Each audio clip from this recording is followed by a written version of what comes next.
Welcome to science classes.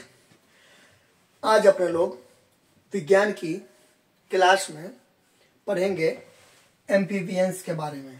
ठीक, amphibians इसे हिंदी में बोलते हैं उभयचर। उभयचर, ठीक, या जल थलचर, जल थलचर या जल स्थलचर।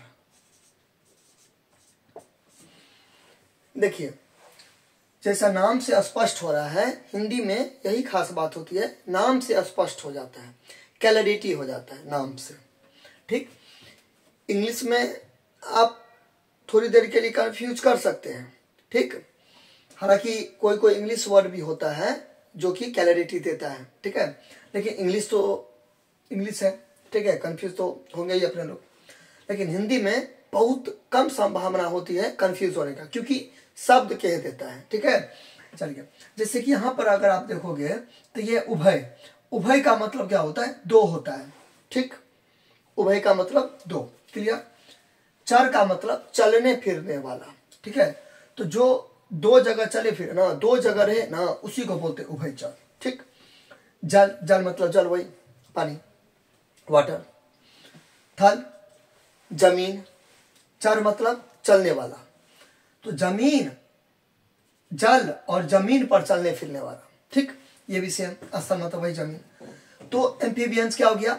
एम्फीबियंस वैसा जीव, वैसा प्राणी, वैसा जीव जंतु, वैसा एनिमल्स होता है जो पानी और जमीन दोनों जगह चलता फिरता है, दोनों जगह रहता है, दोनों जगह सरवाइव कर सकता है। इसका ये मतलब हुआ। ठीक है, तो यदि आपको कोई अगर पूछे कि एम्फीबियंस क्या होता है एग्जाम में, या कोई पर्सन व्हाटएवर, उससे मतलब है कि एम्फीबियंस क्या होते हैं, तो आपको क्या बोलना है? वैसा जीव या वैसा एनिमल्स, वैसा जानवर जो पानी में भी रहता है और जमीन पर भी रहता है, दोनों जगह रहता है, उसी को बोलते हैं एम्फीबियंस, यानी कि उभयचर। उभय यानी कि दो, चर मतलब चलने फिरने वाला। ठीक है, चलने फिरने वाला, मोटाइल। क्लियर। अब यहां पर इसे डबल लाइफ एनिमल्स भी बोलते हैं। नोट करते जाइए पॉइंट सब। अभी तक मैंने क्या बोला एम्फीबियंस के बारे में? फर्स्ट पॉइंट क्या बोला? फर्स्ट पॉइंट कि ये वाटर वाला पॉइंट क्या बोला कि ये वाटर यानी कि पानी और जमीन दोनों जगह रहेगा, दोनों जगह जिंदा रह सकता है, सरवाइव कर सकता है। ठीक है, क्लियर। क्योंकि नाम से ही स्पष्ट है, हिंदी का नाम से ही स्पष्ट हो जाता है। ठीक, इंग्लिश में आप हो सकता है थोड़ी देर के लिए कंफ्यूज करेंगे, लेकिन हिंदी में आप कंफ्यूज होने का चांस बहुत ही कम हो जाता है। एकदम देखिए झलक रहा है इसका एकदम पूरा। ठीक है, मतलब क्लियर। एम्फीबियंस ग्रीक वर्ड से आया है। ठीक है, आप कह सकते हैं कि डबल लाइफ। एम्फीबियंस का मतलब क्या हो गया? Double life animal, double life animals. ठीक है, देखिए डबल लाइफ का मतलब क्या? दोनों जगह इसके पास जिंदगी है, बात समझना, दोनों जगह ये सर्वाइव कर सकता है, पानी में भी और जमीन पर भी। तो डबल है ना, डबल मतलब क्या हो गया? दोनों, दो हो गया, तो डबल लाइफ एनिमल। तो डबल लाइफ एनिमल्स किसे कहते हैं? अगला पॉइंट क्या हो गया? पहला पॉइंट समझ गए, पानी और जमीन दोनों जगह रहेगा, एम्फीबियंस। सेकंड पॉइंट क्या हो गया? सेकंड पॉइंट कि डबल लाइफ एनिमल्स इसको बोलते हैं। तो डबल लाइफ किसको बोलते हैं? एम्फीबियंस को। क्यों बोलते हैं? क्योंकि डबल, डबल मतलब दो, जल में भी रहेगा और थल में भी रहेगा। थल यानी कि जमीन पर, अर्थ पर, पृथ्वी पर। क्लियर। चलिए, यहां देखिए इसका डेफिनेशन है, some animals such as frogs, toads, salamanders, newts, यह है सिसिलियंस, इसको चीकू भी बोलते हैं। ठीक, ईटीसी, इनका और भी एग्जांपल होगा, तो आपको इतना एग्जांपल नहीं भी दीजिएगा तो चलेगा। फ्रॉग्स बोल देना है, some animals such as frogs हो गया। अब फ्रॉग्स, टोड्स बोल दीजिए, तो एक दो को आप बढ़ा सकते हैं और एक दो को स्किप भी कर सकते हैं, एज योर प्रॉब्लम। ठीक, अच्छा, ये आपके इच्छा शक्ति पर निर्भर करता है। Some animals such as frogs, toads, salamanders, newts, Sicilians, etc. can live in water as well as land। देखिए वाटर यहाँ पर और ये लैंड दोनों जगह। These are called amphibians। ठीक, अच्छा, और ये जो होते हैं, ये जो होते हैं एम्फीबियंस जो होते हैं, ये होते हैं कोल्ड ब्लडेड। ठीक है, कोल्ड ब्लडेड एनिमल्स होते हैं, कोल्ड ब्लडेड एनिमल्स। अब इसका मतलब क्या हो गया? कोल्ड ब्लडेड का मतलब क्या होता है? देखिए, कोल्ड ब्लडेड एनिमल्स का मतलब क्या होता है, ये अपने पर्यावरण के अनुसार, एनवायरनमेंट के अनुसार, ठीक है, अपने बॉडी टेम्परेचर को मेंटेन रखते हैं। कोल्ड ब्लडेड का मतलब क्या, जैसे बाहर में ठंडी रहेगा तो उसका बॉडी ऑटोमेटिक क्या करेगा, ठंडी को एडॉप्ट कर लेगा, ठीक है।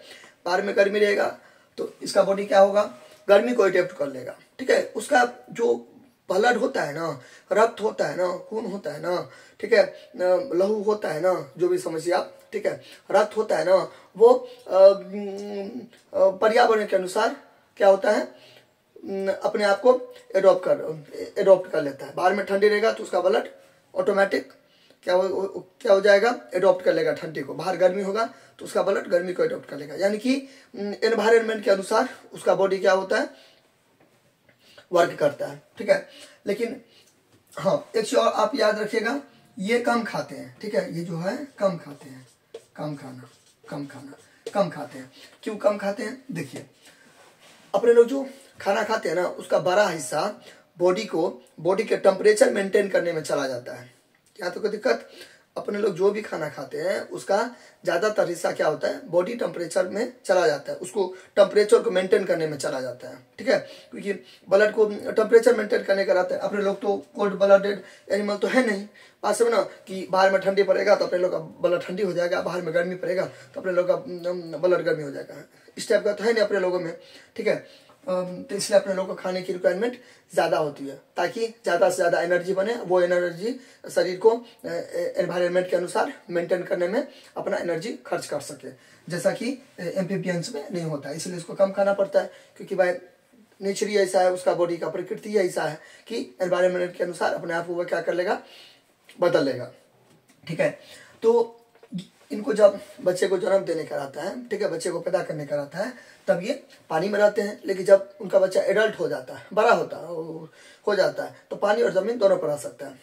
बात समझे ना, यानी कि हम यहाँ से कह सकते हैं कि ज़्यादातर एम्फीबियंस के जो बच्चे होते हैं, ठीक है, इनके जो चाइल्ड होते हैं, ठीक है, लार्वा जिसको बोलते हैं, वो जो होते हैं पानी में होते हैं। बाकी वो जब एडल्ट हो जाते हैं तो वो पृथ्वी पर आते हैं, ठीक है। यानी कि एम्फीबियंस, ठीक है, जब शुरुआती के स्टेज में रहता है, ठीक है, बचपन के स्टेज में रहता है तो पानी में रहता है, ठीक है, बाकी वो जमीन पर आ जाता है, यानी कि पानी जमीन दोनों पर आता है, ठीक है। जब बेस होता है तब वो जमीन पानी दोनों पर रह सकता है, अदरवाइज वो जब अनडेवलपमेंट के स्टेज में रहता है, उतना डेवलपमेंट नहीं रहता है, चाइल्ड के एज में रहता है, ठीक है, लार्वा जिसको बोलते हैं, ठीक है, तो वो एक तरीका से पानी में रहता है। क्लियर, यहाँ तक आपका था ये एम्फीबियंस, ठीक है। हिंदी बना लीजिएगा, वैसा जीव जो जल और जमीन दोनों जगह पे पाए जाते हैं, या दोनों जगह अपना जीवन यापन कर सकते हैं। हिंदी कुछ भी बना सकते हैं, कोई दिक्कत नहीं, ठीक है। मेन रहता है कि इंग्लिश का मेन रहता है, ठीक है। जरूरी नहीं कि यही का यही अपने लोग को मतलब लिखना एग्जाम में। आप मतलब जब समझ जाइएगा ना, तो इंग्लिश हो या हिंदी आप अपने हिसाब से क्या कर सकते हैं, समझ सकते हैं। क्लियर। और अगर इस सब का आपको फिर फिगर देखना है, चित्र देखना है, तो इसका तो आप देखे ही होंगे, ठीक है। तो टोर्स, सलामेंडर्स, न्यूट्स और सिसिलियंस, इस सब का आप गूगल पे जाके, नेट पे जाके फोटो देख के आप इसे फील कर सकते हैं कि आखिर में दिखता कैसा है। क्लियर।